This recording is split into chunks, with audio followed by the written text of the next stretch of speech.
যদিও আমরা নির্বাচিত হওয়ার জন্য আমাদের সাবজেক্ট নলেজ দরকার নেই, কিন্তু আপনি যিনি ফাইন্যান্স, এনবিআর, ব্যাংকিং এগুলো নিয়ে কাজ করবেন তার তো ওই ফিল্ডে দক্ষতা দরকার।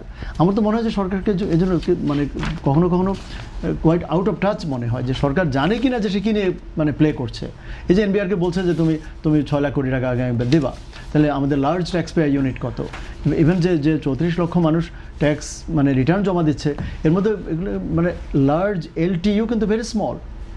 লার্জ ট্যাক্স পেয়ার যাদের ট্যাক্স দিয়ে আমরা ধরুন 7,000, 8,000 কোটি টাকা, 10,000 কোটি টাকা ট্যাক্স দিচ্ছে, সে গ্রামীণ ফোন, বিএটি, স্কয়ার, এ ধরনের প্রতিষ্ঠান, এদের সাথে কথা বলা দরকার যে কোথায় আমি আপনাকে হেল্প করতে পারি। They deserve help. কিন্তু এর বাইরে যেমন আমি আজকের একটা মানে কনজেকচার, ভাই এই মিটিংয়ের আগেই আমাদেরই এক সহকর্মী বলছিলেন, আমরা ট্যাক্স নিয়ে কথা বলছিলাম, যে ওনার শ্বশুরের, এটা কাজে লাগতে পারে আপনার ভিউয়ারদের, ওনার শ্বশুরের চিটং খাতুনগঞ্জে একটা ব্যবসা আছে। উনি বলেন যে কোটি কোটি টাকার সেলস, কিন্তু এবং তারা ক্যাশে নেয়, মানে ব্যাগে করে টাকা আসে, ব্যাগে করে নিয়ে যায়।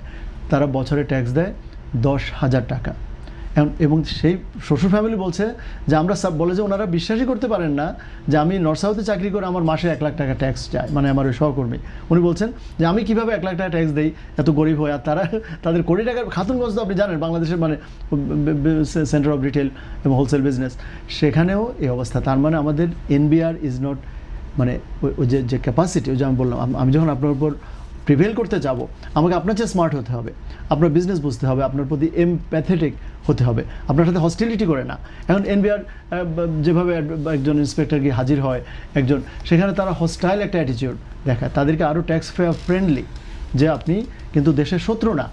আমি মনে করি যে সরকারের বলতে হবে আমরা গরিবের বন্ধু কিন্তু ধনীর শত্রু না, যেটা আমরা বুঝছেন বিরোধী দলের ওই পলিসির সময় বলেছিলাম যে উই ওয়ান্ট এ গভর্নমেন্ট যেটা ধনীর শত্রু হবে না।